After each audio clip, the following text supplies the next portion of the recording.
Terima kasih ya Bang. Mm-mm.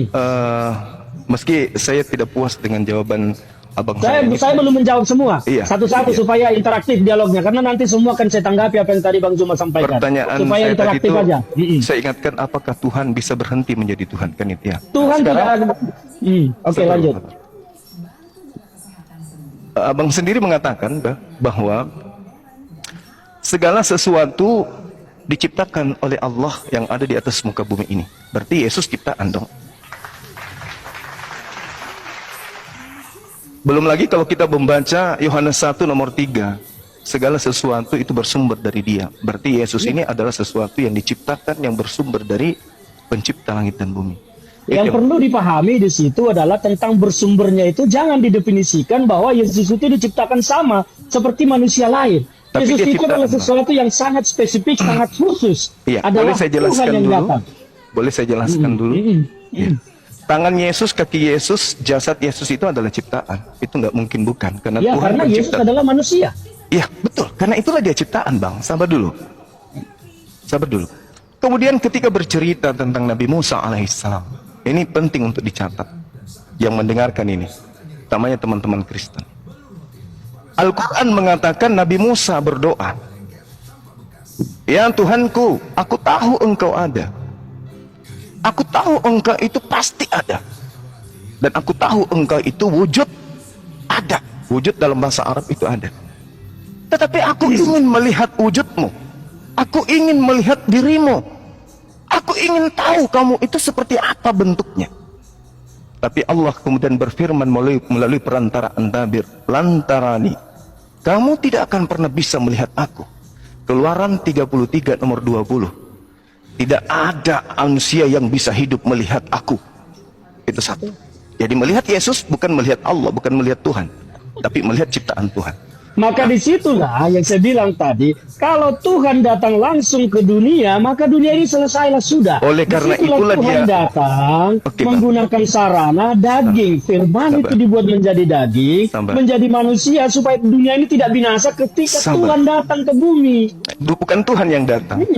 Bukan Tuhan yang datang. Ya, tapi itu kan ciptaan. menurut persepsi Bang Zuma, tetapi menurut kekristenan kita, kami, Tuhan yang datang. Oke, nanti kalau begitu abang saya setelah ini abang jawab apakah Tuhan bisa berhenti menjadi Tuhan. Oke? Tuhan tidak pernah berhenti jadi Tuhan. Oh, berarti dia nggak bisa jadi manusia. Bisa dong. Berarti berhenti menjadi Tuhan kalau dia jadi manusia. Tidak. Lah, Tuhan gimana? tidak berhenti jadi manusia. Tuhan tidak benar. Inilah ternyata persepsi yang Bang Zuma pergunakan adalah logika sederhana yang ketika sesuatu berubah menjadi sesuatu berarti dia berhenti menjadi sesuatu yang awal. Tidak Kalau- demikian konsepnya. Begini, Bang, Tetapi, gini. gini, Bang. saya harus jelaskan supaya nalarnya itu tidak salah memahami tentang Kristen bahwa roh itu firman, roh Tuhan datang menjadi manusia, dia tidak berhenti jadi Tuhan. Loh, dia jadi manusia. Dia tetap Tuhan ada di Dia dalam jadi manusia. daging. Dia jadi Tuhan manusia. ada di dalam daging. Karena Jadi manusia Tuhan, dia. karena Tuhan kalau datang dalam bentuk Tuhan langsung ke dunia ini, Berarti dia maka jadi dunia manusia. Selesai. Maka Berarti dia Tuhan jadi manusia, datang Pak. menggunakan Tuhan datang menggunakan sarana daging. Itulah disebut firman itu menjadi daging dan Tuhan itu menggunakan sarana daging dalam wujudnya datang sebagai Tuhan ke dunia. Berarti Tuhan berhenti Karena dia- jadi Tuhan. Tidak, itu pemahamanmu yang bilang Tuhan berhenti menjadi Tuhan. Jadi Kristen Yesus ini mengatakan- apa? Yesus ini Tuhan atau bukan? Yesus itu di dalam Yesus itu adalah Tuhan. Berarti Tuhan menggunakan daging untuk datang ke tengah-tengah manusia. Berarti Yesus ini manusia yang Yesus kesurupan itu- Tuhan gitu. Oh, bukan kesurupan. Lalu? Nalar-nalar yang begini yang bikin kacau pemahaman. Abang. Yesus bukan kesurupan, tetapi Abang. Yesus, tapi Tuhan menggunakan daging untuk datang ke dunia. Karena kalau Tuhan datang secara langsung dalam bentuk Tuhan langsung, maka kita semua tahu dunia akan selesai. Karena tidak ada Berarti manusia Tuhan yang bisa melihat berubah Tuhan. menjadi manusia kan? Tuhan datang sebagai manusia. Berarti dia berubah jadi manusia kan? Bukan berubah, Tuhan datang sebagai manusia di dalam daging. Apakah Tuhan itu manusia? Tuhan bukan manusia, tetapi Tuhan datang dalam daging. Berarti Maka Tuhan Yesus menjadi. Maka Yesus itu adalah dia Berarti adalah Tuhan, daging, tapi berarti dia Tuhan adalah membentuk Tuhan. diri menjadi daging. Tuhan tidak membentuk diri menjadi daging, tetapi Tuhan di dalam daging. Karena Kalau dia itu Tuhan di dalam menjadi daging, Abang, kalau Tuhan di dalam daging, Anda menabrak Kolose 2 nomor 9. itu pemahamanmu Juma. Pemahaman orang Kristen tidak Abang begitu. saya boleh nggak? Tetapi Boleh nggak Tuhan baca Kolose itu 2 nomor datang 9? di dalam daging. Tuhan menjadi firman itu. Karena Tuhan maha segalanya, dia bisa menjadikan dirinya menjadi apa saja. Coba Tuhan tenangkan bisa dulu, datang kemana tenangkan saja. dulu Abang dengarkan dulu saya, Bang. Enggak, karena pemahamanmu menyesatkan bagi orang Kristen. Saya harus luruskan. Kalau begitu tolong bacakan saya Kolose 2 nomor 9. Saya tidak mau bacakan aja. Nah, Kolose 2 nomor 9, di dalam dagingnya Yesuslah Tuhan itu. Di dagingnya, daging Yesus ini Tuhan. Daging Yesus ini Tuhan. Karena itulah Tuhan datang ke dunia menggunakan daging. Iya, Dan Tuhan Anda menjadi ada di daging. dalam daging itu. Berarti Tuhan Anda berubah menjadi daging. Tidak, Tuhan tidak berubah menjadi daging. Kolose Tuhan ada di dalam daging. Makanya Yesus berkata, Bapa di dalam aku di dalam dia. Kolose Tuhan 2, tidak berubah. Bang. Kolose 2 Anda nomor menggunakan 9. nalar yang keliru. Kolose 2 nomor 9. Ya itu, pemahaman Apa? Anda tentang Kolose 2 itu salah. Loh, Karena Kolose 2. Tuhan Kolose 2, dagingnya Yesus penuh dengan keilahian. Dagingnya. Betul, Nah, betul. berarti Yesus ini Tuhan yang menjadi daging. Oh tidak, Tuhan tidak pernah menjadi daging. Lah tubuhnya Yesus ini Gini, Tuhan. dengar. Tuhan itu datang ke dunia dalam firman itu dibuat menjadi daging. Tuhan ada di dalam daging itu. Kenapa? Karena saya bilang tadi, kalau Tuhan datang dalam wujudnya yang kita tidak ketahui, bagaimana manusia akan mengenalinya? Bagaimana manusia akan menerima dia? Orang-orang Yahudi mengenal Tuhannya sebelum ajaran Roma ini. Mengenal Tuhannya, tetapi tidak dalam wujud fisik. Loh, emang Tuhan perlu datang dalam bentuk jadi wujud menurut fisik saudara, manusia. fisiknya Yesus itu Tuhan. Fisiknya Yesus itu adalah daging. Nah, tadi katanya supaya dikenali ada Tuhan. di dalam daging Supaya itu. Tuhan dikenali, dia datang dalam bentuk daging. Maksudnya apa? Tuhan itu dikenali dalam daging. Berarti dagingnya Yesus ini Tuhan.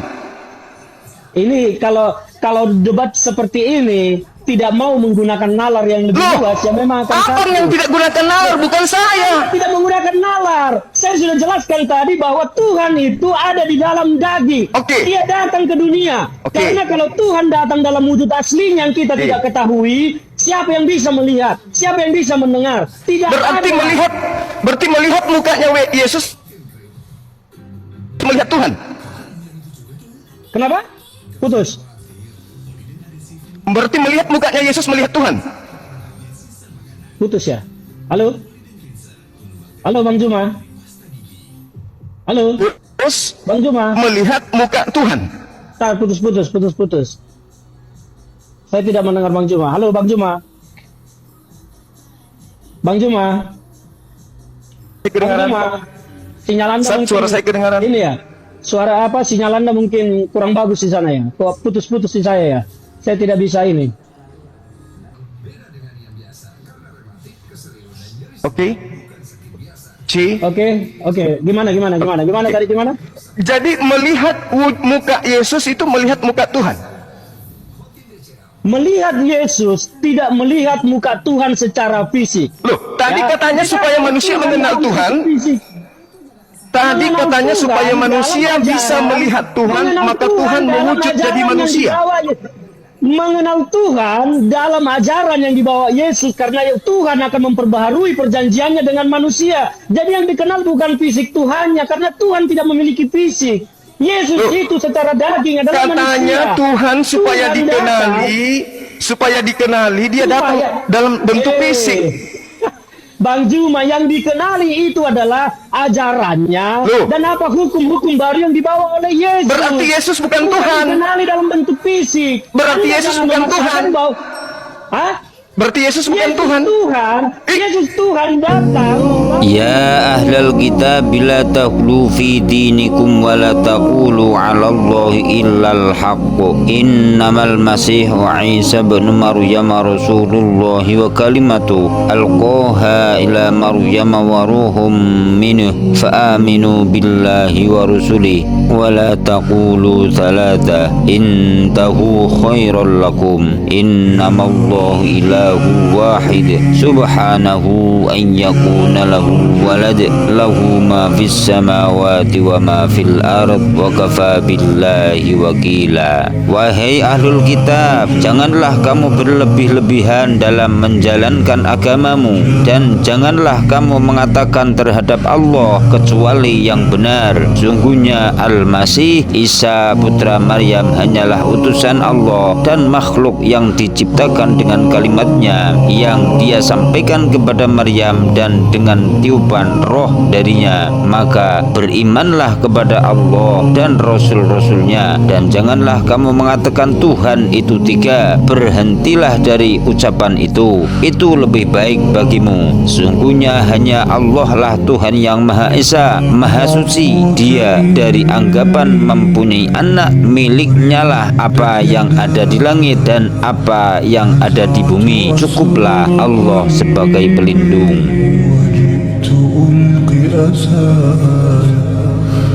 رباه عفوك إن